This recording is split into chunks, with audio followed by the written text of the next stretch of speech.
Mis estimados, por favor, me confirman si podemos ver la PPT. Sí, profesor, sí se logra ver. Mira, te agradezco mucho, mi estimado. Sí cambia, ¿no? ¿Cambia también? Sí cambia, ¿verdad? Sí, Sí, Gracias, profesor. gracias, mis estimados, muy amable. Muy bien. En algún momento les voy a pedir que porfa participen. Es para no hacerlo aburrido. Yo sé que estamos cansaditos ya por la hora del día y regresando el trabajo todavía es aún más, pero no lo vamos a hacer aburrido, ¿ya? Hay dos sistemas muy importantes, probablemente uno más que el otro, el tema del sistema de recursos humanos, que a todos nos interesa, ¿ya? Entonces ahí les voy a pedir que participen para no cansarnos, si no el profe va a hablar como lorito y ustedes se van a cansar, no van a entender. Entonces, si participamos, ya nos acompañamos y hacemos agradable la clase, ¿ya? Y que se vaya el tiempo lo más rápido posible. A ver, y que se entienda, sobre todo que se entienda, ¿ya? Muy bien. Nuestra asignatura de gestión pública, ya estamos en la unidad número 3 en la sesión 5, ya estamos más de la mitad.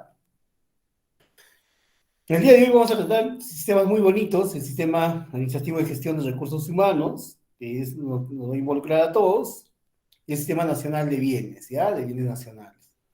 Entonces, como siempre, vamos a refrescarnos un poquito. Yo sé que esta parte esta ya puede caer hasta aburrido, pero la intención es que quede clara porque de aquí que se desprenden la importancia de los sistemas, ¿ya? Muy bien. Entonces, mencionábamos que no podíamos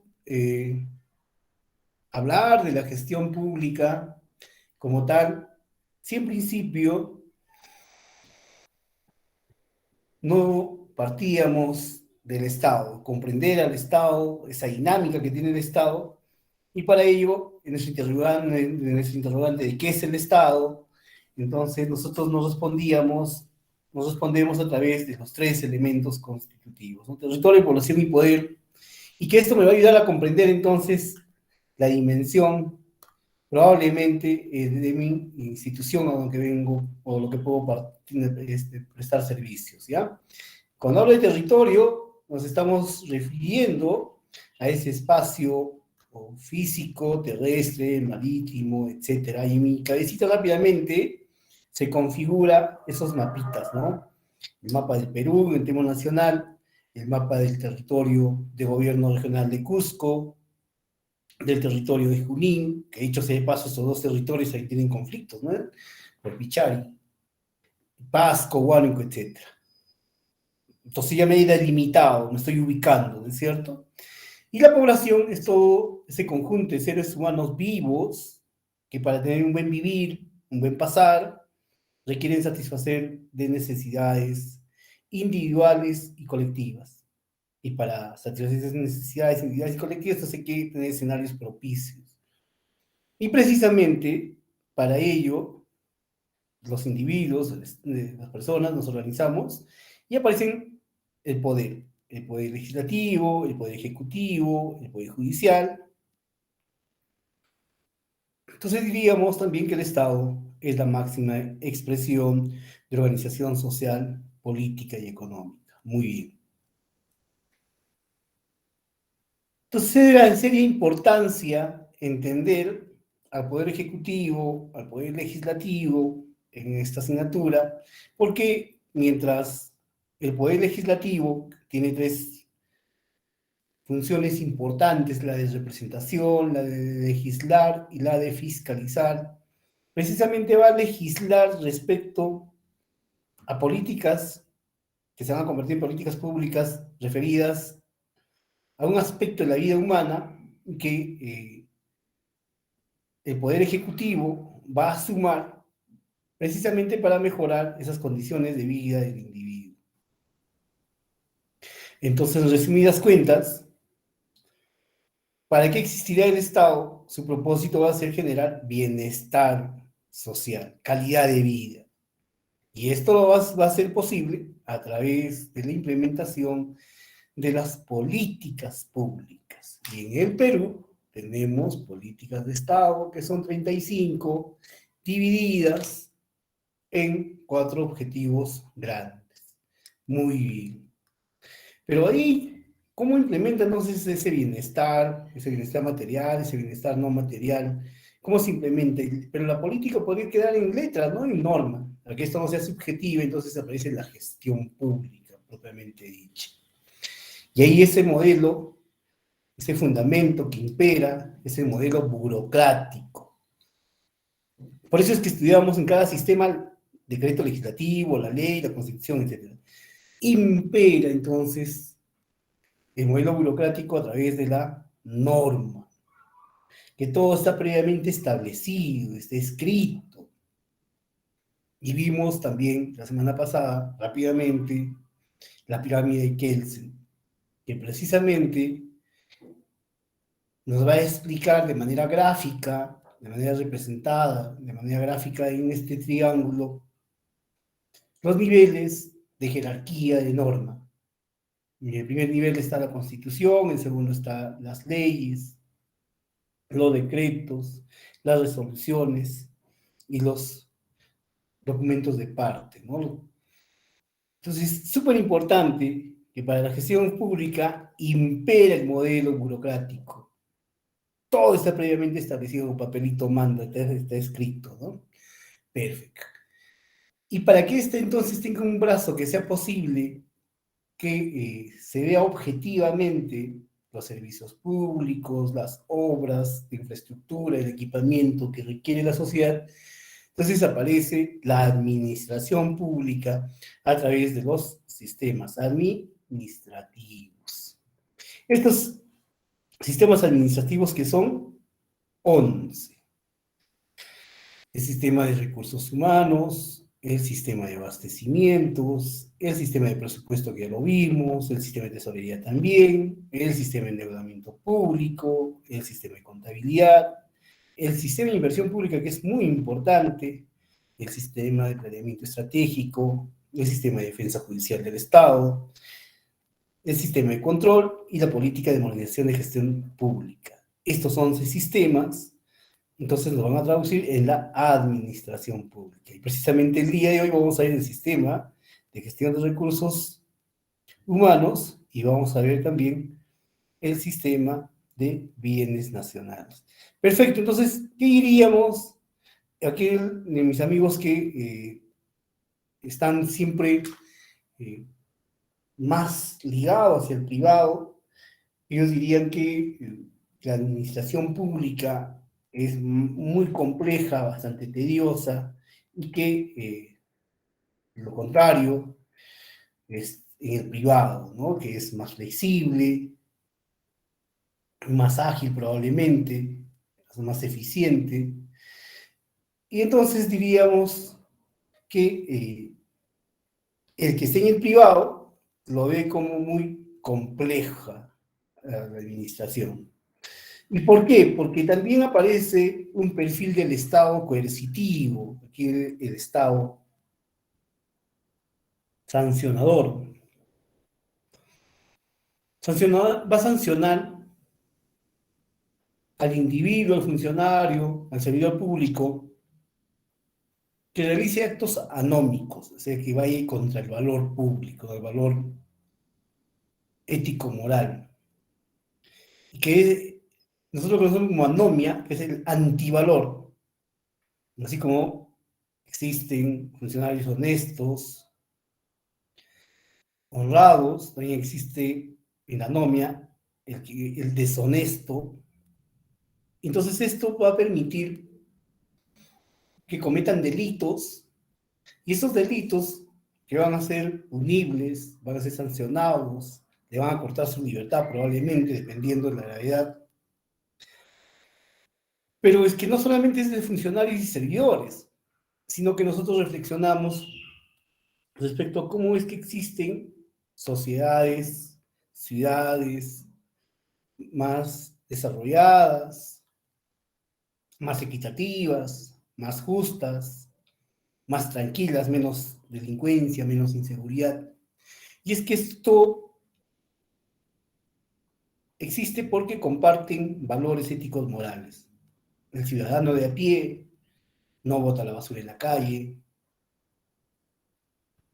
el conductor del servicio público y privado respetan las normas de tránsito, el semáforo, permiten que las personas de la tercera edad crucen, igual que las madres embarazadas, los con pequeños, etc.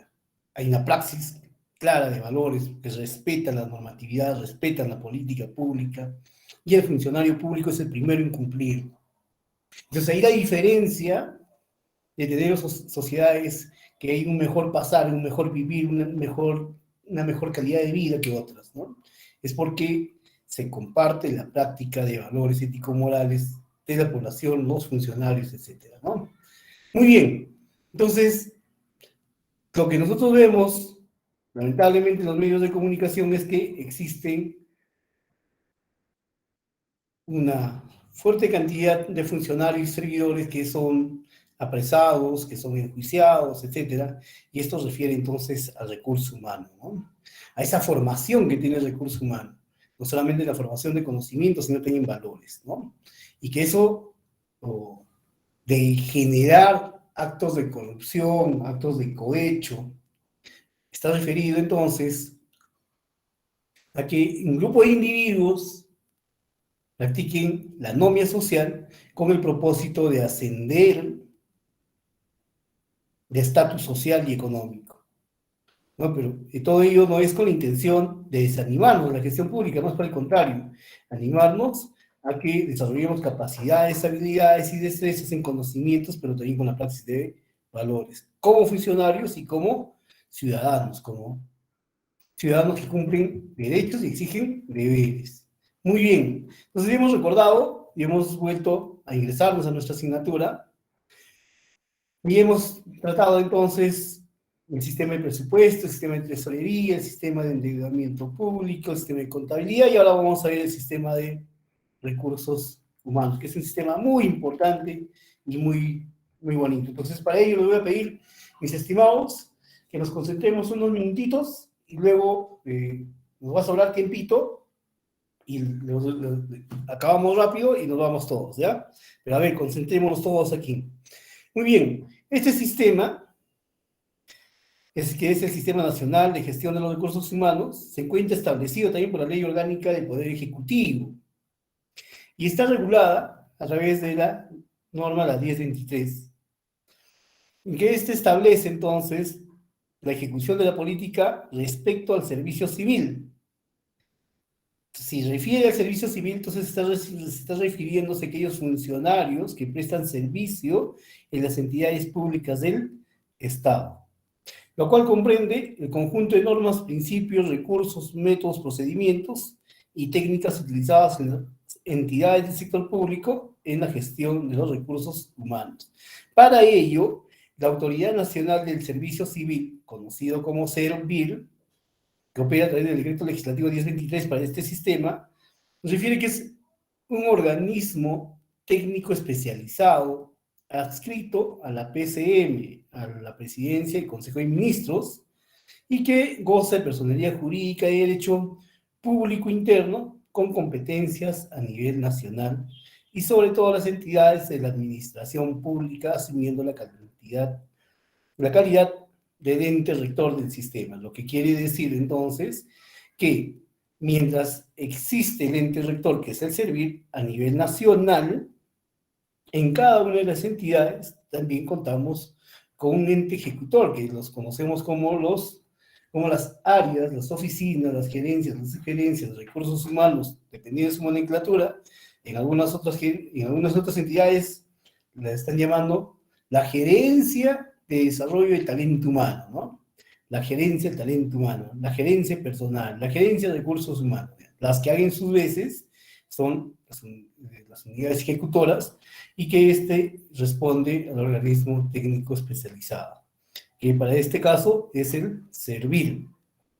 Muy bien. Entre los principios del servicio civil y del compromiso del Estado del servicio de ciudadanía son los establecidos en el Decreto Legislativo 1023 y que en el artículo 1 Dispone que regulan los servicios civiles y los actos de personal se orientan a la consecución de los objetivos de la administración pública y los intereses de la sociedad. En el artículo 2 va a referir que el servicio civil es el conjunto de medidas institucionales por las cuales se articula y gestiona el personal al servicio del Estado, que deben armonizar los intereses de la sociedad y los derechos de las personas al servicio del Estado. Lo que refiere, entonces, es ese conjunto de medidas, tal cual las otras, los otros sistemas, que está regido bajo norma y que para el caso del personal está referida a este servicio que presta el individuo, el servidor, a favor del Estado, que debe ser armonizado a los intereses de la sociedad. Entonces ahí la modificación del Estado manifiesta que el ciudadano considera estar de espaldas, ¿no? Contrario a lo que menciona este postulado del decreto legislativo 1023. No tienen confianza, y aquí más bien lo que debe generarse a través de armonizar los intereses es generar confianza en el ciudadano. El servicio civil también se rige bajo el principio de mérito, lo que quiere decir que si nos recordamos respecto a la evolución de la gestión pública, requiere a esa especialidad que debe tener el servidor público a través de esa gestión del talento humano en la que desarrollen capacidades, habilidades, destrezas, y que por su mérito estas puedan ser evaluadas y con criterio de rendimiento y compromiso, esta puede tener efectos significativos al servicio de la ciudadanía, y que también debiese tener su propio correlato en sus reconocimientos de promociones y demás. El ingreso al servicio civil es permanente o temporal y se realiza mediante procesos de selección. Entonces aquí yo puedo estar imaginándome que ingresar a la 276, a la 728 o al CAS y demás, refiere entonces que es el ingreso permanente o temporal. Y vamos a explicarlo más adelante cómo es que así existe el régimen propio del servicio civil y que también refiere a la meritocracia tal cual. Esta autoridad sobre el sistema administrativo de la gestión de recursos humanos se ejerce desde el nivel nacional y gobiernos entendiendo su carácter. Vamos a ver que ya desde el 2013 para hacia adelante, y es conocido el tribunal que tiene el servicio civil, que debe ser la última instancia respecto a las instancias laborales, que es así que si el titular del pliego de mi entidad me han sancionado, yo puedo tener como última instancia, basado en este artículo 4, la autoridad sobre el sistema administrativo de recursos humanos, que tiene un tribunal, que es la que finalmente va a dilucidar aquello que yo considero que es un atropello, es un abuso de autoridad respecto a una situación X o Y de un funcionario que haya sido sancionado y ver por conveniente seguir una instancia superior. ¿A dónde va a seguir? A esta instancia, el Tribunal del Servicio Civil. También este servicio civil promueve la existencia de incentivos que ayuden a valorar el rendimiento del personal al servicio del Estado, aunque en la vida real bastante difícil por los regímenes laborales, y que más bien esto se va a traducir a través de los pactos colectivos, que ya lo vamos a ver más adelante. Su ámbito de aplicación está referido al Poder Legislativo, al Congreso de la República, al Poder Ejecutivo, a todos los ministerios, organismos públicos descentralizados, los proyectos especializados, al Poder Judicial, a los gobiernos regionales, sus organismos y entidades, los gobiernos locales. Cuando hablamos de gobierno local estamos hablando de las municipalidades provinciales y distritales, los organismos constitucionalmente autónomos, las que no están en ellas, son los comprendidos bajo la ley de las Fuerzas Armadas y Policiales del Perú, ¿no es cierto? Muy bien. Los regímenes laborales, que aquí si nos vamos a entender rápidamente. En el Perú existen varios regímenes laborales. En la administración pública, las que conocemos, la 276 y la de CAS, que es la que en el momento rápidamente podemos recordar. Sin embargo, vamos a ver que de manera general se entiende también a las carreras con vínculo laboral y sin vínculo laboral. Se considera a la 728 y al CAS. Y que ahora el CAS viene llevando una controversia respecto a su estabilidad laboral y que éstas debiesen de pasar al régimen que corresponda según sea la entidad y el puesto que vienen ocupando. Entonces es sencillo. En manera general tengo la 276, la 728 y la tengo la 1057, que es el CAS para el servicio. El sector estatal, sin embargo, esta 276, la 728 y el CAS no son las únicas, sino que más bien se ajustan los regímenes laborales las, por la naturaleza y el servicio que presta. Por ejemplo, una municipalidad que tiene la 276 de sus funcionarios, el decreto legislativo 276, no podría compararse con un hospital, con el personal médico, con el personal asistencial, porque la prestación de servicio del municipio es de lunes a viernes, de 8 a 1, de 1 a 5, 5 y media, ¿no? Dependiendo de la entidad. Pero que no debiese de pasar de las 40 horas semanales, ¿no? Según el acuerdo que tengan estas.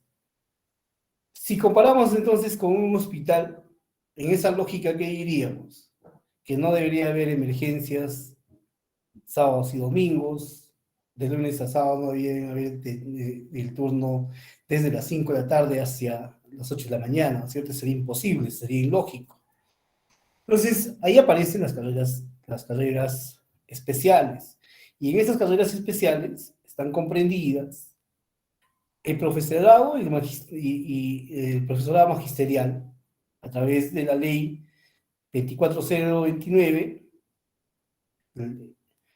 los docentes universitarios a través de la ley 23733, profesionales de la salud que tienen su propio régimen, la 23536, lo de las asistentes de salud, 28561, los magistrados, la 29777, los fiscales, decreto legislativo 059, los diplomáticos, la 28091, los servidores penitenciarios, los militares, etcétera, ¿no?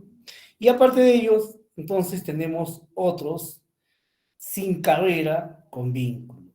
Estos son los gerentes públicos, es la 1024, y sin carrera con vínculo civil, que estos son a través del PNUD, el Programa de Naciones Unidas, y el Fondo de Apoyo Gerencial, que esto es a través del Decreto Legislativo 256550.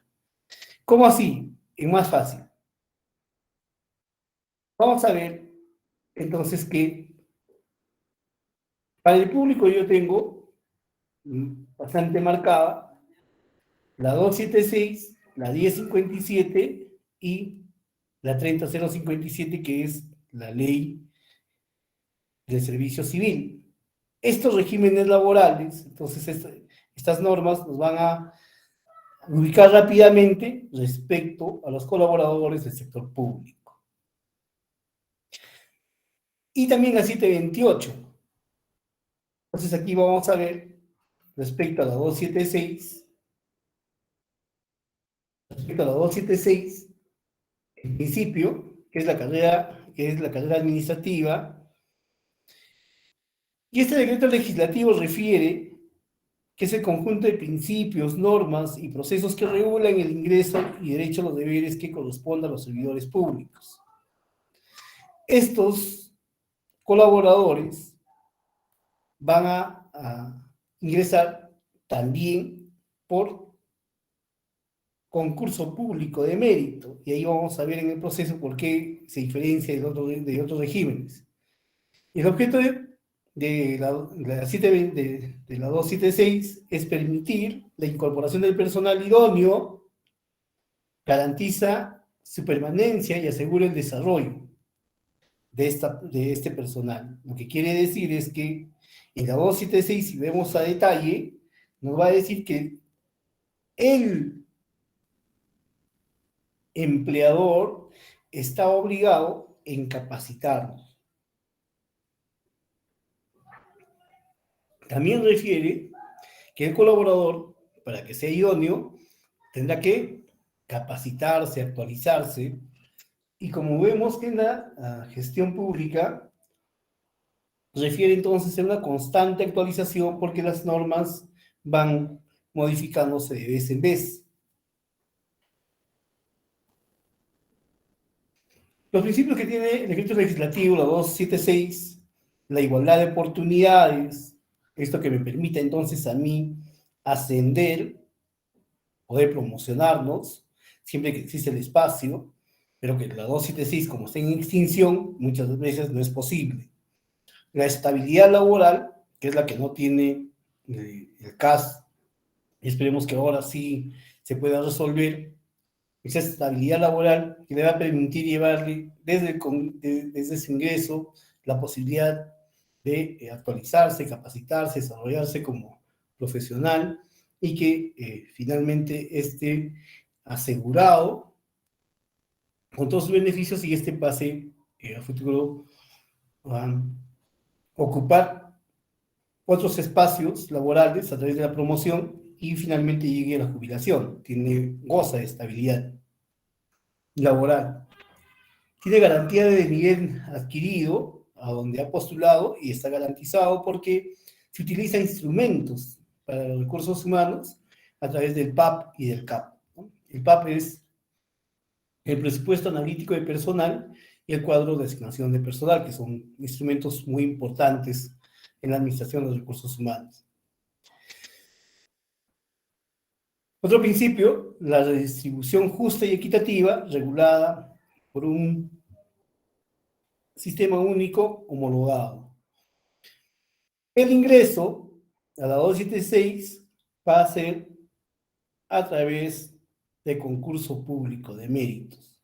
Su incorporación a esta carrera administrativa va a ser a nivel del grupo inicial. Las entidades públicas van a planificar la necesidad de personal, y ahí tienen estos instrumentos del PAP y del CAP, y que previamente gocen de presupuesto, esta posibilidad del presupuesto esté garantizada.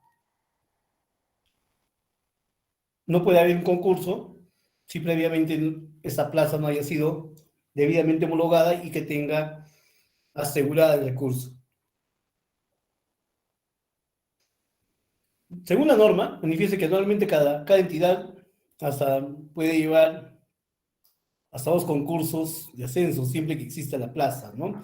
En la vida real, estas plazas cada vez se van extinguiendo y siempre que exista la posibilidad, la 276 sí te asegura la estabilidad en la plaza y el ascenso que consigna la propia 276. Y los requisitos para ingresar a la 276, esto que llaman comúnmente nombrado, ser ciudadano peruano en ejercicio, no tener limitación alguna, acreditar buena conducta de salud comprobada, reunión de atributos propios del respectivo grupo ocupacional a la que va a postular, presentarse y ser aprobado en el concurso de admisión, los demás que señala la ley. Ahora hay algunas otras consideraciones, como no estar en el registro único de deudores, etcétera, ¿no es cierto?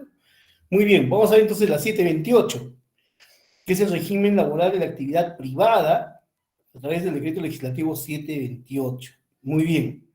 Aquí, ¿qué dice? En principio, dice régimen laboral de la actividad privada. Decreto legislativo número 728. La 276, público, ¿no es cierto? La 728, privado. Muy bien.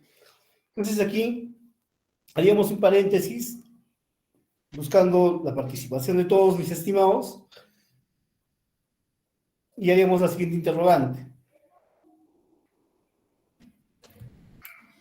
¿Es posible que la municipalidad provincial del Cusco pueda tener contratados colaboradores a través del régimen laboral 728? ¿Verdadero o falso? Falso, profesor. Falso, ¿no? Verdadero. Verdadero. ¿Quién dijo verdadero? Verdadero, profesor. Verdadero, ¿no? ¿Qué más?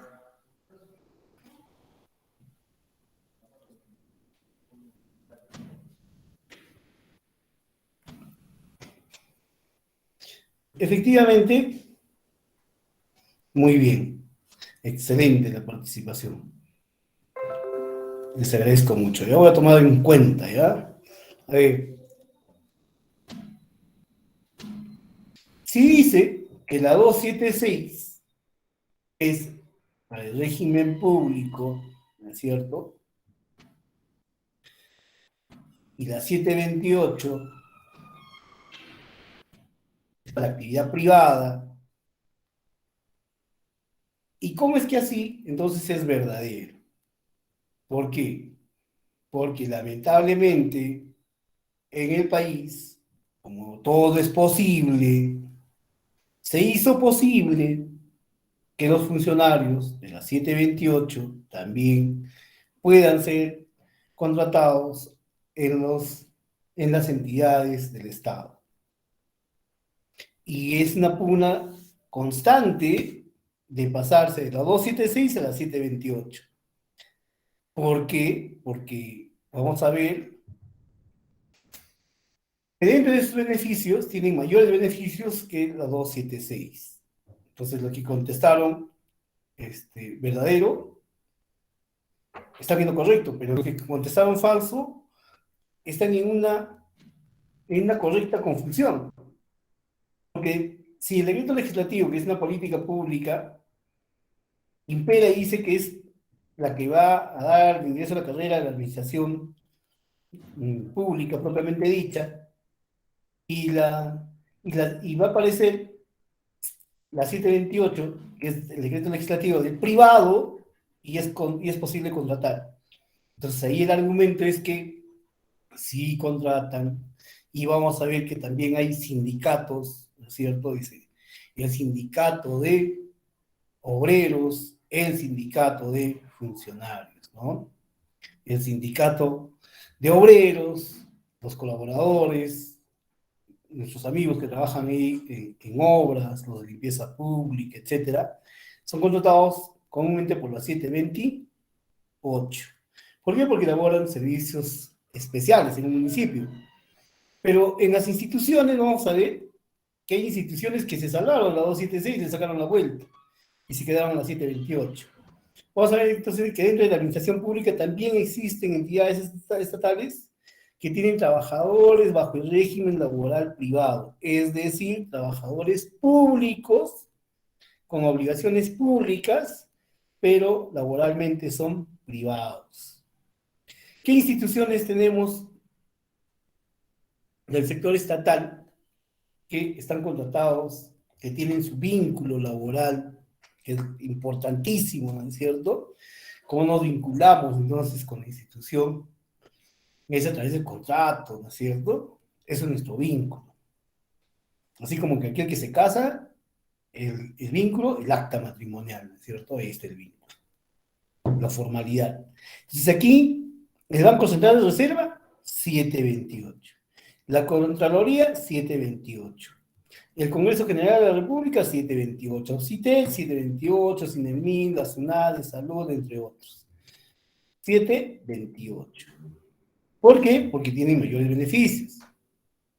Este régimen, que fue creado en 1991, tenía o tiene la intención de flexibilizar los derechos de los trabajadores actualmente y los empleados públicos sujetos a este régimen. Vamos a ver que de todos los colaboradores, este régimen tiene el 7%, pero está en crecimiento. Y la que está descendiendo es la 276. Como mencionaba, este régimen es cada vez mayor en el sector público, está creciendo, porque todos quieren estar ahí, y pocos son los que desean quedarse en la 276, menos antes el CAS tenía peores tratos, ¿no? No tenían vacaciones, luego tuvieron 15 días, no tenían gratificación, ahora sí ya los tienen, ¿no? Pero en este de la 276 permite gestionar de manera flexible los recursos humanos tanto en las contrataciones determinadas de remuneraciones y asignaciones en las entidades. ¿Qué es lo que tiene la 728? Derechos y beneficios que se reconocen a través del texto único ordenado de la 728. Tienen CTS, ¿no es cierto? Tienen gratificaciones 2 veces al año, que es un sueldo completo. No es como la 276. La 276 tiene 12 sueldos en el año y tienes 300 soles en julio y 300 en diciembre, ¿no? Son gratificaciones. Aquí sus gratificaciones son el íntegro de un sueldo, ¿no? El régimen disciplinario está previsto el despido y la negociación colectiva. A ver, en la 728 que tengo mis 12 sueldos, mis vacaciones, tengo gratificaciones, tengo CTS, ¿no es cierto? Y adicionalmente tengo negociaciones colectivas. ¿Qué son las negociaciones colectivas? Los acuerdos colectivos. ¿A qué le llamamos negociaciones colectivas? ¿Se recuerdan? No. A las negociaciones Esos que se pactos ponen de acuerdo. colectivos, muy bien, excelente, muy bien. ¿Cuál es tu nombre? Noemí. Muy bien, Noemí, excelente, Noemí, muy bien. Te agradezco mucho, Noemí. Las negociaciones colectivas, también conocidos como pactos colectivos, son aquellos acuerdos que llegan a través de un proceso de negociación los sindicatos de trabajadores debidamente reconocidos, debidamente organizados, debidamente reconocidos sus representantes ante SUNAT y lo demás, para que ingresen en un proceso de negociación con la patronal. ¿Quién es la patronal? Los representantes de la institución empleadora. En un municipio, cuando están llegando justo ya a noviembre, diciembre, ¿no es cierto? Septiembre, octubre, noviembre, y están en este proceso de negociación colectiva los sindicatos, ¿no? Y comúnmente, ¿qué dicen los sindicatos?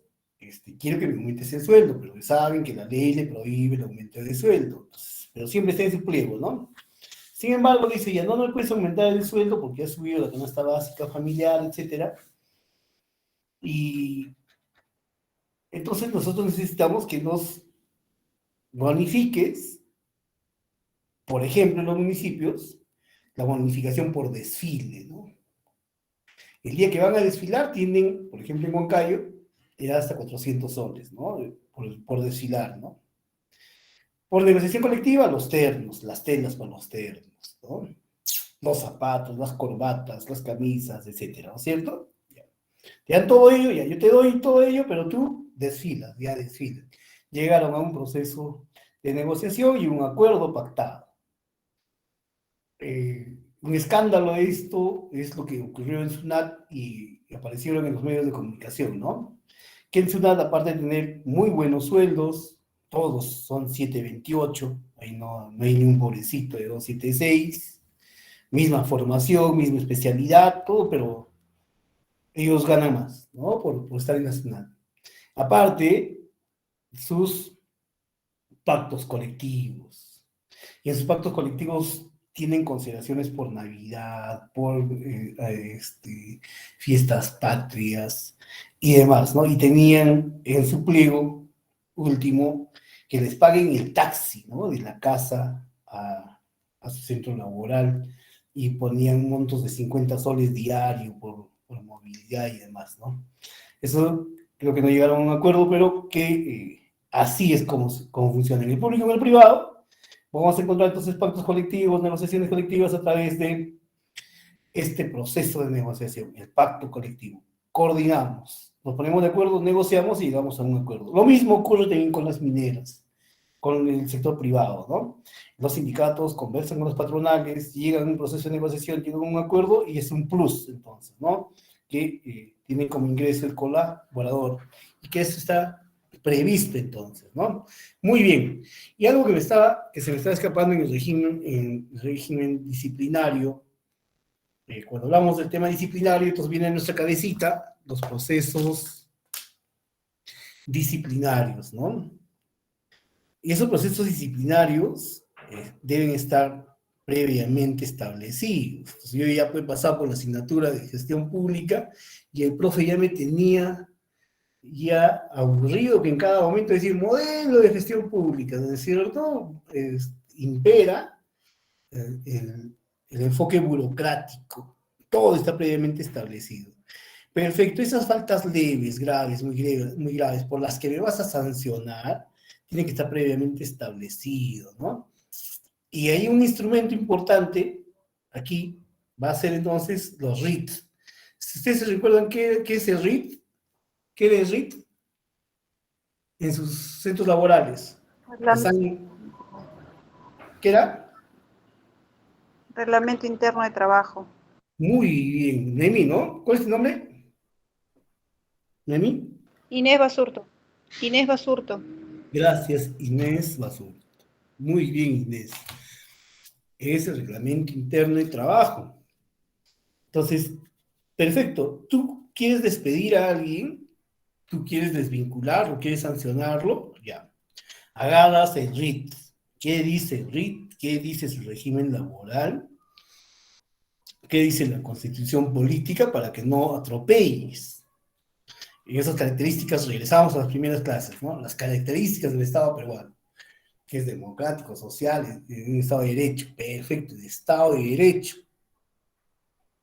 Entonces todos tenemos derecho a la defensa, todos tenemos derecho al debido proceso, al debido proceso. Entonces, para que tú sanciones o para que te sancionen, todo tiene que estar previamente establecido en mi reglamento interno, en mi régimen laboral, en la Constitución, ahora con las disposiciones de procedimientos administrativos disciplinarios que vienen del servir.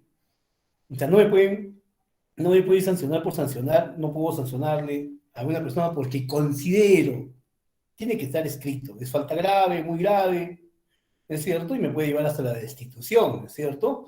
Pero esto tiene que estar previamente establecido, ¿ya? ¿Quedó claro?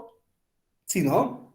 Pues ahora esto tendría que ser dentro de su manual de organización y funciones de la entidad, también para ver si ha cumplido o no sus funciones, ¿no? Excelente. Dentro de su MOF. Muy bien, ¿no? Entonces, excelente, te agradezco mucho por recordarme. En la administración pública también te pueden sancionar por no hacer, ¿no es cierto? O por hacer algo que no estaba previsto, que te has tomado la autoridad que no te corresponde. Entonces, ahí aparecen estos documentos de gestión interna que se dividen en dos. Los instrumentos de planificación y los instrumentos normativos. Y perfectamente bien, en la participación muy brillante, de decirnos el ROF, el MOF.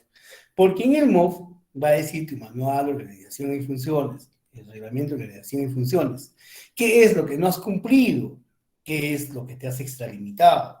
¿No es cierto? Está clarito, entonces, cuando ingresa un nuevo colaborador, toma tus instrumentos normativos, ¿no?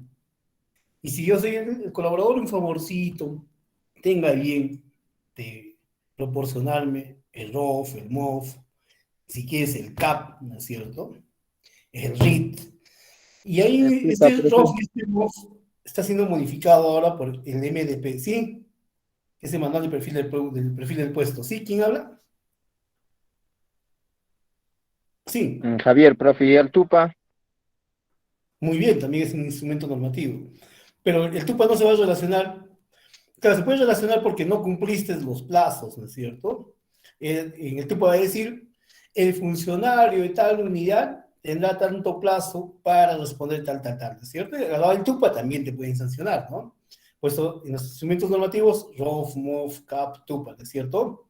Muy bien. Pero con este nuevo enfoque, el ROF y el MOF se convierten en el MDP. ¿Qué es el MDP? ¿Se recuerdan? Ya se articula. Estos dos instrumentos, el ROF y el MOF, se van a convertir en el MDP. En algunas instituciones, sí, ustedes que trabajan en privados, ese es un instrumento que se copia del privado, hay el MDP. ¿Qué es el MDP, mis queridos jóvenes? Queridos amigos.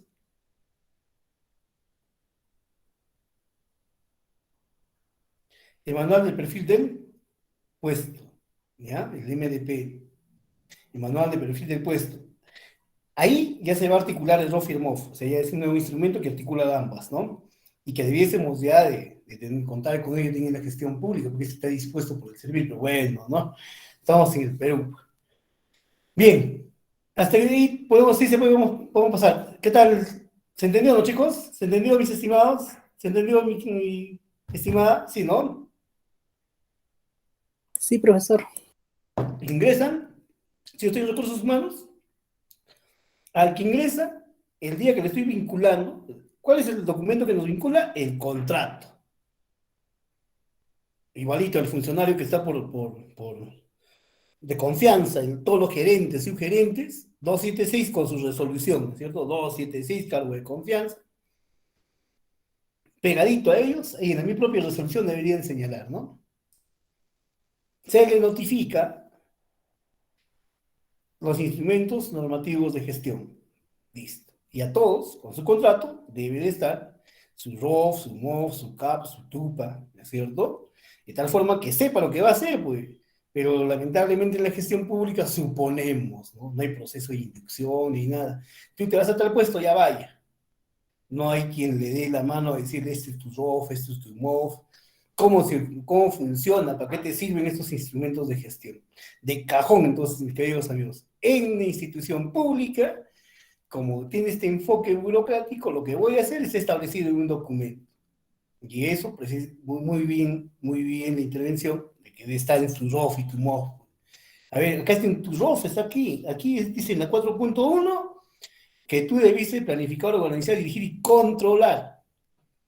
No controlaste, pues, por ejemplo, el almacén. Tu responsabilidad. ¿Qué dice que es RIT? Está contemplado con falta muy grave. Por eso te voy a sancionar. ¿No es cierto? Muy bien. Entonces, no me olvido que siempre debe haber el debido procedimiento. Que no abusen contigo y tú tampoco no abusar con el colaborador. Muy bien. Aspectos generales del régimen privado, la 728, contratos de plazos indeterminados. Ahí nos conviene mucho mejor que el CAS. Esto puede ser en forma verbal o escrito. Comúnmente en el público lo hacemos escrito. Esto de verbal opera más en el privado. ¿Qué dice sobre su duración, su suspensión, periodo de prueba, no hay periodo de prueba? Las obligaciones que tiene el empleador, las prohibiciones que tiene el empleador. Ya, si estamos hablando del documento que nos vincula, es el vínculo, como en el matrimonio, lo que nos va a vincular es el acta matrimonial. Ya.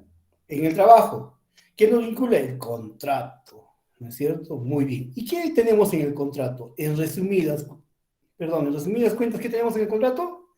Derechos y obligaciones. Perfecto, entonces hay que tener clarita eso, ¿no es cierto? Para que luego no salgamos sorprendidos. Causales de suspensión: invalidez temporal, enfermedades y accidentes comprobados, maternidad, descanso prenatal, postnatal, descanso vacacional, licencia a cargo cívico, ejercicio de cargos sindicales, sanción disciplinaria, ejercicio de derecho a huelga. Por ahí vemos un altísimo funcionario que ha gozado sobre estas licencias sindicales muchísimo tiempo, ¿no? Hay mucha gente que su justo derecho es ser líder, pero también hay que tener conciencia respecto al servicio público, ¿no? Muy bien.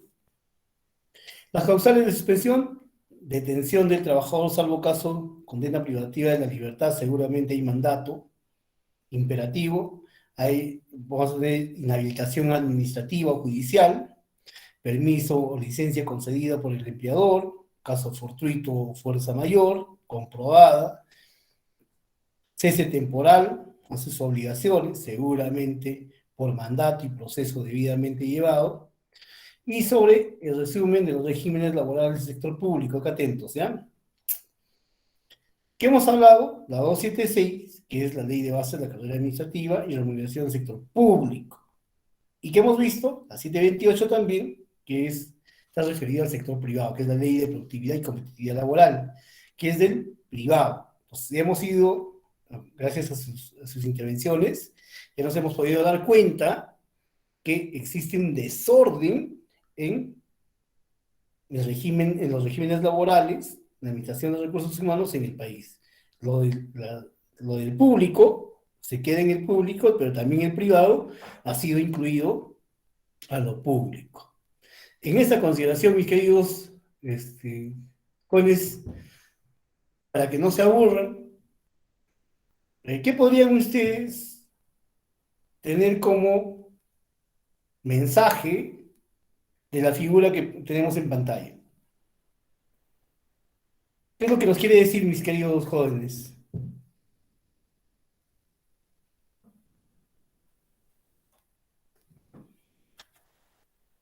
¿Qué mensaje tiene esa figura?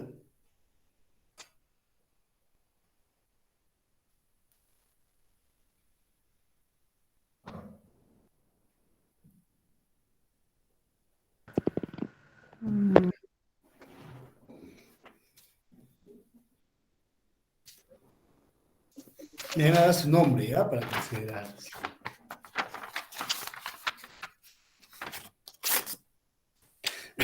¿Qué mensaje tiene esa figura? Profesor, Bueno, profe, Sí. yo veo que mucha gente va, digamos, ve al Estado como, digamos, ¿no? Que es una institución pública donde todos creen que tienen la obligación o esa posibilidad de entrar a, digamos, a trabajar o a conseguir algo del Estado, ¿no? Veo que todo el mundo quiere participar o obtener algo del Estado. Muy bien. ¿Qué más? Muy bien, mi querido. ¿Cuál es su nombre? Javier, profe. Gracias, Javier. Muy bien, Javier. ¿Quién más? profesor, Sí, te escucho. yo vale, lo mi pinta, estimado. profesor. Ya. En la imagen se ve que todas las personas de alguna forma quieren entrar al Estado para sacar algún provecho o algún trabajo por las condiciones de repente económicas que les puedan brindar, de acuerdo o a la empresa, o sea, de acuerdo a la entidad donde ellos puedan trabajar.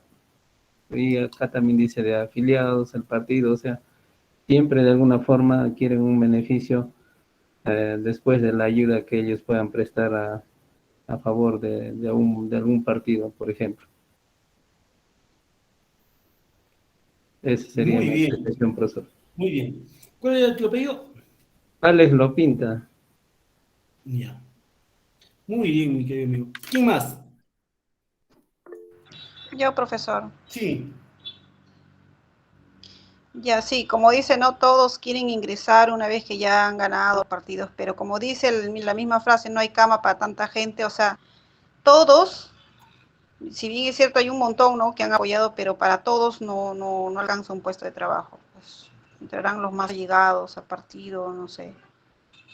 Pero es la frase, ¿no?, que dice, no hay cama para tanta gente. O sea, todos quieren ingresar, pero no alcanza para todos. Muy bien, muy bien. Muy bien, ¿quién más?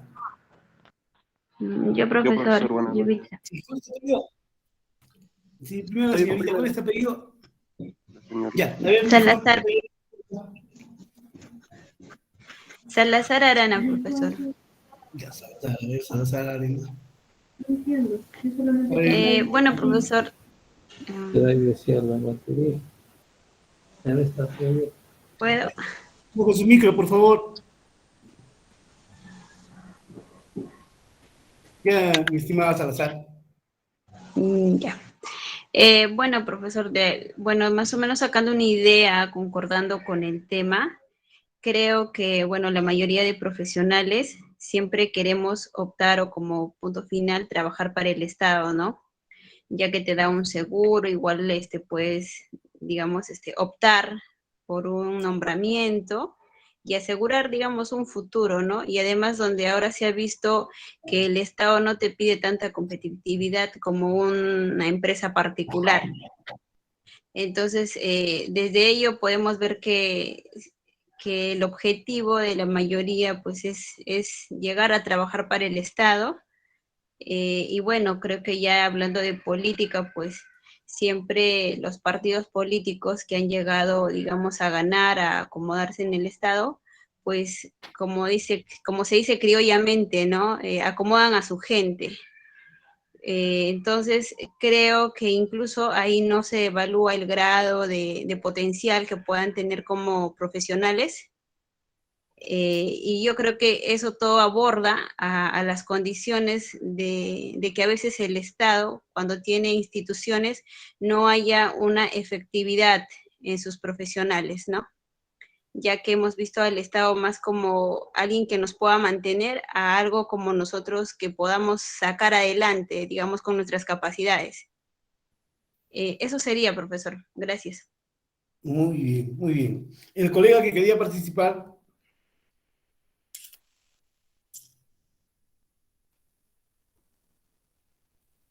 Profesor, igual que mis Sí, compañeros veía que Guaman López Francis,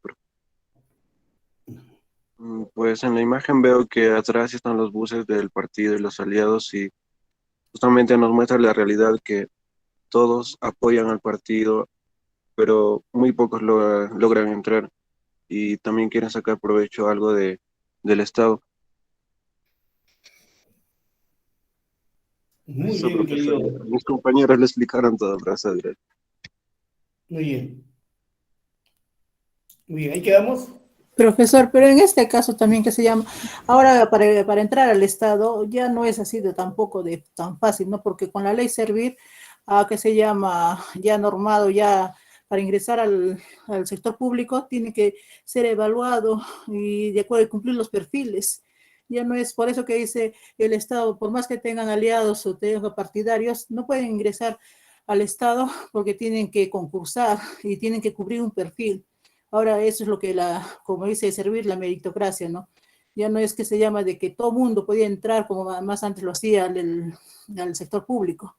Ahora todo está normado, ya tienen perfiles que cumplir. No cumple ese perfil, simplemente se queda atrás, ¿no?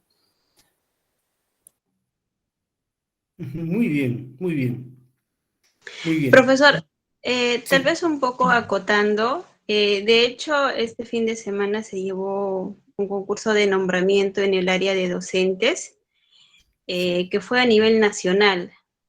Y yo creo que no es la primera vez, pero siempre pasa de que se busca anular, ya sea porque se dice que se ha filtrado información, y eso es lo que lamentablemente pasa, ¿no?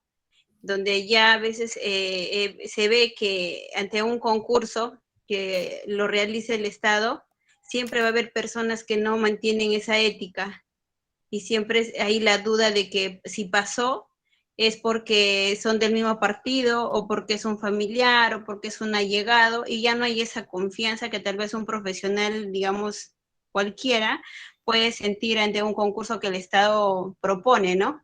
Y a veces eso también es un derroche de dinero, porque ahora le comento, dijeron que hubo como una filtración de información en el departamento de Piura y por ello se estaba buscando anular este concurso.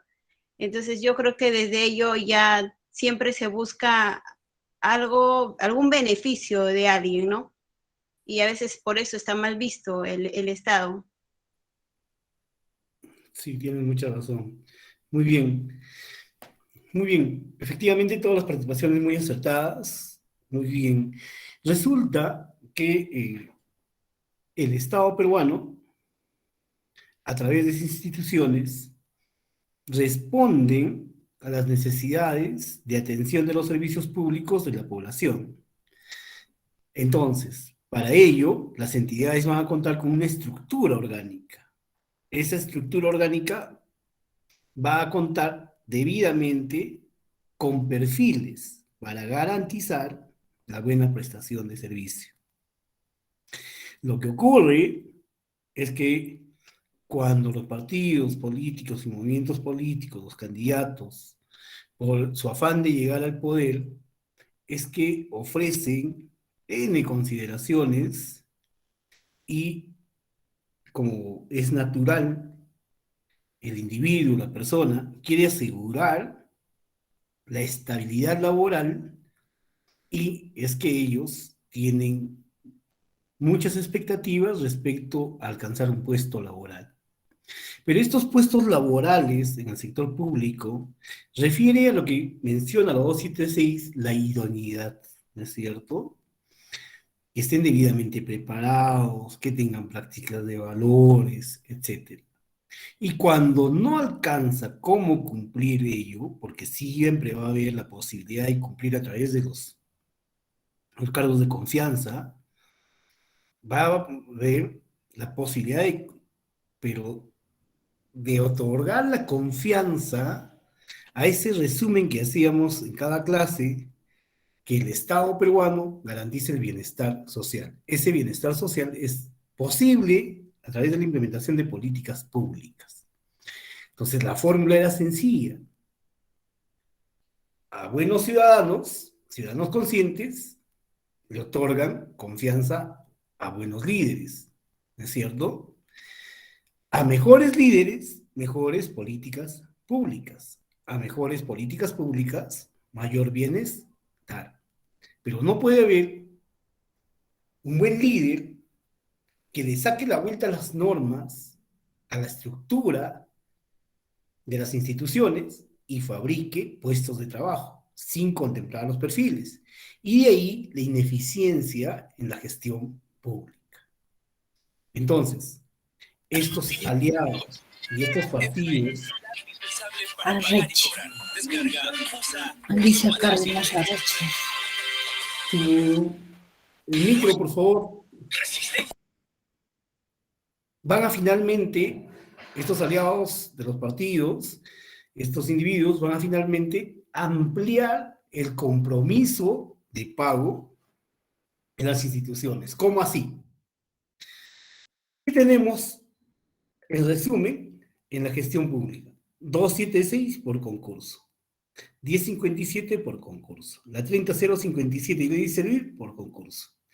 Esta ley, la 30057, se crea en el 2012, para ordenar el régimen, los regímenes en el Perú. Lo que quiere decir que la 276, la 728 y los que estaban en las posibilidades de 1057, todos pasaban a un solo régimen. Y ese régimen era el servicio civil, en la que primaba la meritocracia. Más te capacitas, no tienes sanciones, porque eres un buen trabajador, etcétera, podías ir escalonando, ¿no es cierto? Y eso es lo que no ha ocurrido, porque mencionaba que al 2020 todas las instituciones del Estado peruano debiesen pasar a la ley del servicio civil, que es la misma historia de la 276, porque la 276, cuando en su momento se crea con la intención de reformar los regímenes laborales para el sector público. Y es lo mismo que ha ocurrido con la 30057. En el 2020 todos debiéramos habernos pasado, todos. Los de empezar el Congreso, la SUNAT, las municipalidades, etc. ¿Qué pasó? En principio, los padres de la patria salieron de ahí, ¿no? Nosotros quedamos 728. ¿Por qué? Porque este régimen privado me da 14 sueldos, me da CTS y demás. Entonces, la SUNAT tomó la misma decisión. Es salud igual. Entonces, este grupo de considerable, significativo de instituciones no quisieron pasarse. Y que de ahí, los gobiernos regionales y locales, a través de sus sindicatos, tampoco hicieron su adecuación. Porque esta norma, que tiene el enfoque de la gestión de talento humano, inclusive te obligaba a tener tu plan de desarrollo de personas. Era excelente, pero no se cumplió, no estamos en el Perú, lamentablemente. Esperemos que en el proceso esto se ordene, porque el que recién está viendo esto dice, uy, qué desorden, ¿no? Tenemos, entonces en un municipio tenemos 276, tenemos CAS, tenemos 728, y de IAPA, ¿a quién más tenemos? A los SNPs. ¿Qué son los SNPs? Servicios no personales. Muy bien, los servicios no personales.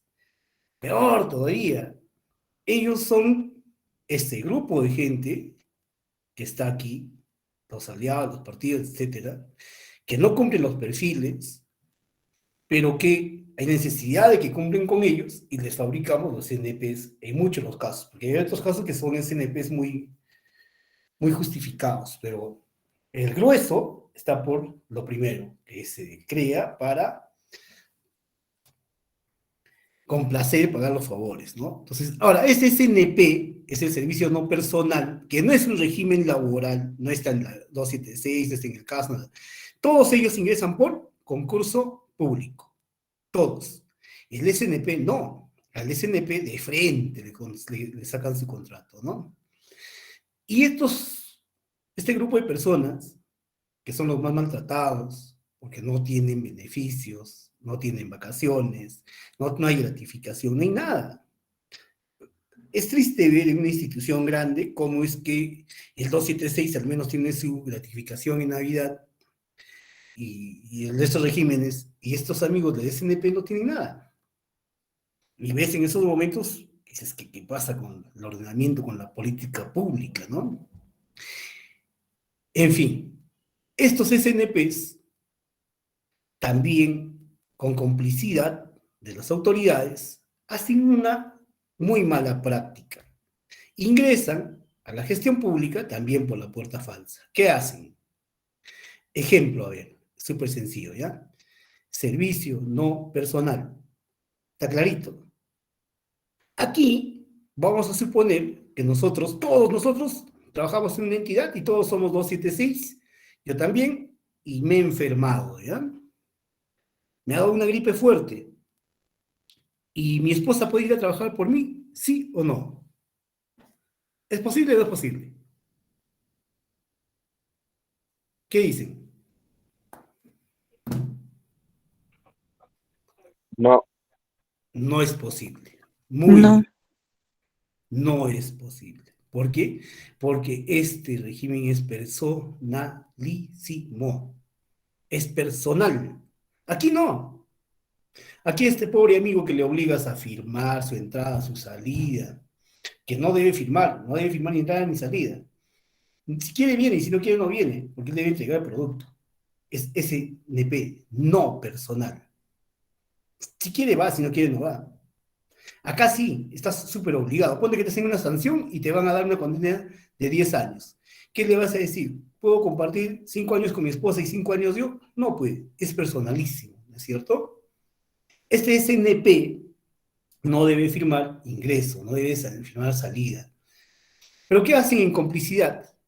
Firman en un cuaderno, se ingresa su salida, no le deben disponer por escrito, le ponen memorándums y todo lo demás. Este amigo junta todas estas evidencias y ¿qué hace? Cuando termina la gestión del alcalde que lo ha contratado, ¿qué hace?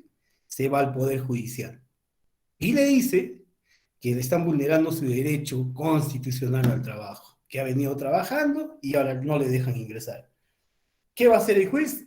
Le va a ordenar un mandato para que regrese a ese mismo puesto con ese mismo sueldo porque le han distorsionado el contrato. Y entonces ya no hay solamente 276, 1057, 357, 728, sino también ahora aparecieron los que tienen mandato de reposición judicial.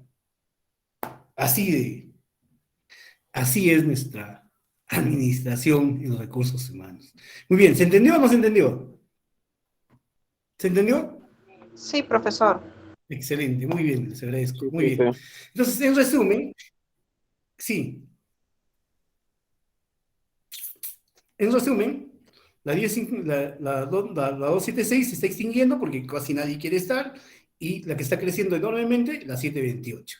El 70% de los trabajadores en el Perú son CAS.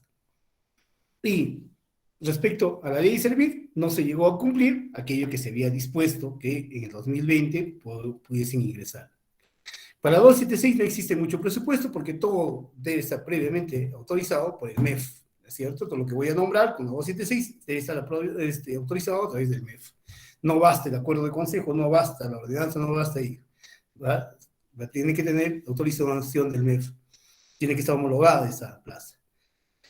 En la 728 ha generado muchas controversias laborales.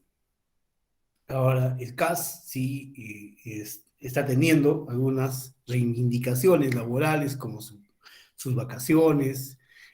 Antes no tenían vacaciones, luego tuvieron 15 días, ahora sí ya tienen en 15 días por 12 meses de trabajo, van a tener su aguinaldo o su gratificación, ¿es cierto? Y ya, pero este es el tema ahora, ¿no? Que está en contexto, ¿no? 70% de los trabajadores públicos en el Perú son CAS. Y están precisamente en el Tribunal Constitucional buscando que se reafirme la disposición que les permitía ingresar a la 276 para afiliarse a la carrera pública. Muy bien. En el caso de la 276 tenemos estabilidad laboral hasta la jubilación, ¿no es cierto? Tiene 30 días de vacaciones por sus 12 trabajados, tiene su aguinaldo, la 728 tiene 14 sueldos al año, tiene su CTS, 30 días de vacaciones. Estos también tienen pactos colectivos, o sea, lo que acuerdan va sumando, como esto de los desfiles que hicimos como ejemplo, ¿no? Muy bien. Y la 30057, que es la ley del servicio civil, era o es una concepción de la gestión del talento humano donde impera el mérito. Y aquí teníamos una bonita oportunidad del plan de desarrollo de personas, lo que refería entonces que nos iban a contratar y que nos iban a capacitar para desarrollarnos en el puesto que estábamos ocupando. Muy bien, en la gestión del personal, lo que no debemos nunca olvidarnos que todo requerimiento debe de estar referido al CAP, al cuadro de asignación de personal, y al PAP. Debe estar en el ROF y en el BOF de manera armónica. Los procesos de selección, de contratación y demás deben de conducirse a través de sus regímenes previamente establecidos, y lo que no ocurre en la gestión pública es la inducción. Le ponen en el cargo, lo contratan, y bueno, esta es la oficina, y ahí queda. No hay un proceso de inducción como sí lo tiene el privado. Un mes, 2 meses, una persona más experimentada lo va acompañando hasta que haya desarrollado capacidades y pueda ejercer bien su labor. El control del personal, la asistencia y todo lo demás debe estar debidamente planificada. El desplazamiento en horas de trabajo debe estar debidamente controlada para no tener problemas. En lo posible, generar políticas de reconocimiento del personal, que es súper importante, reconocer el esfuerzo, el sacrificio, que no todos tienen la misma remuneración, y no siempre es solamente la gratificación, la recompensa es remunerativa, sino también es el reconocimiento al colega, al colaborador, al trabajador. En lo posible, la promoción. No podemos condenarlos, a los colaboradores, a quedarse en un mismo puesto desde que ingresen hasta que salen, sino que debemos de fomentar la promoción que está prevista también en los regímenes laborales. Y para no tener problemas, es súper importante tener reglamentado debidamente el RIC aprobado, para no tener dificultades. Muy bien, el sistema de bienes es un sistema muy bonito, pero en resumen, ya por el tiempo, este Sistema Nacional de Bienes Nacionales está debidamente llevado a través de la 29151, que es la Ley General de Bienes Nacionales. Entonces yo recuerdo que cuando ingreso a una institución me escucho decir mi secretaria, mi oficina, mi camioneta, mi computadora, etcétera, ¿no? Y esto era hace tiempo atrás con mucha más fuerza. Entonces, ¿qué ocurre? Así como tenemos sistemas de recursos humanos, sistemas de abastecimiento, sistema de presupuesto, ahora tenemos sistema nacional de bienes. Y que tiene su origen en un conjunto de organismos que nos va a dar las garantías para que todo bien estatal, bien del Estado, sea debidamente registrada, y esta tiene también todo un proceso ordenado que garantiza entonces que todo aquello que compra el municipio más remoto esté debidamente registrada en este sistema nacional. En sencillo, cuando nosotros hacemos obras en un municipio, y por ejemplo el agua y el desagüe, le otorgamos a esa empresa que va a hacer esta obra, a la que hemos encargado esta obra, le otorgamos las vías públicas. Esas vías públicas es del Estado peruano. Pero también, como es agua y desagüe, necesita plantas de tratamiento de residuos sólidos, líquidos, plantas de tratamiento del agua, etc. Esos espacios que compramos, que compra la institución, que compra la entidad, está debidamente también, o debiese de estar debidamente registrada también en nuestro sistema nacional, porque los bienes del Estado tienen que tener de mucho cuidado y que debe estar debidamente registrada, ¿no es cierto? Para que en el proceso no se pierda. Comúnmente hay ejemplos N de cómo se han querido donar a privados. No se puede donar los bienes del Estado a privados, de uso privado, ¿ya? Muy bien. La finalidad que tiene este sistema a través de la norma es contribuir al desarrollo del país promoviendo el saneamiento de la propiedad estatal, que es súper importante, muy importante, para conducirnos de manera adecuada, de manera institucional, y que es una necesidad importante a través de este sistema.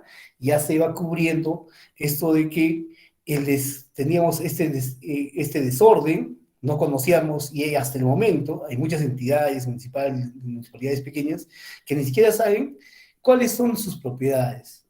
Pero este sistema lo que va a hacer es contribuir al desarrollo promoviendo el saneamiento, que es súper importante, muy importante, para incentivar la inversión pública y privada. En el ejemplo que les he hecho, de los terrenos para las plantas de tratamiento de agua y desagüe. Cuando no existen debidamente saneados, los proyectos se frustran. Cuando hay un proyecto que van a ejecutar, primero te van a pedir el saneamiento de esa propiedad. De lo contrario, podría meterse en problemas. Hay N ejemplos de municipalidades que han construido, por aquí nomás, aquí en Junín, han construido infraestructura pública en propiedad privada. ¿Y qué han hecho los dueños? Han esperado que terminen de construir, y cuando terminaron de construir aparecieron con todos sus papeles. Esta es mi propiedad, gracias por construirlo. Ahora te voy a pedir una reparación civil por haber construido en mi propiedad. Ese ejemplo que nos dice que esa entidad no llevó debidamente el saneamiento de las propiedades. Entonces yo no puedo construir una obra en donde no tengo debidamente saneada, ¿cierto? Porque voy a correr con este ejemplo que les he dado, es un juicio eterno, y que seguramente va a ganar el dueño de ese terreno donde construyeron esta obra. Pueden decir que ilógico, ¿no? ¿Cómo se les fue? Y se les fue, pues. Pero, ¿por qué? Porque no tenían implementada, en municipalidades pequeñas, ahí es bonito para aprender, porque hay un colaborador que es el que se encarga de tal y se encarga de cual. No es como el grandazo, las municipalidades grandes, que tienen personal de todo, ¿cierto? Ustedes van a ver en una municipalidad que tiene esta unidad, la unidad de bienes patrimoniales, ¿no? Y que su trabajo es comúnmente estar registrando los bienes. Muy bien. Dentro de este sistema, entonces, una de las finalidades es ordenar, integrar y simplificar los procedimientos de adquisición de la administración y disposición de los registros y supervisar los bienes estatales a nivel del gobierno nacional, gobierno regional y de los gobiernos locales. Su ámbito de aplicación va a estar a nivel nacional en todos los bienes que consideran haberse invertido recursos del Estado. Sus funciones de este órgano es la Superintendencia Nacional de Bienes Estatales, el Gobierno Nacional integrado por el Poder Ejecutivo, incluye los ministerios, el Poder Judicial, el Poder Legislativo y los gobiernos regionales y locales. Los organismos públicos, autónomos, todas ellas van a ser parte de este sistema. Muy bien. Entonces, los bienes estatales, que todas estas tengan algún tipo de inversión, van a estar, entonces, ingresas en este sistema. No va a salvar ninguno. Por eso es que hemos visto, desde tiempo en tiempo, tienen su propia plataforma, los amigos de bienes patrimoniales son los que van registrando y van incluyendo a este sistema. Muy bien, mis estimados jóvenes, para mí siempre es un gusto haber podido compartir con ustedes. En el tema del sistema de personal, me alegra porque considero que ha quedado bastante claro. ¿Hay alguna interrogante sobre ello? Estamos sobre la hora. ¿Pero quedó claro? ¿Se entendió? Sí, profesor. Muy bien. Te agradezco mucho, Inés. Gracias, mis queridos jóvenes.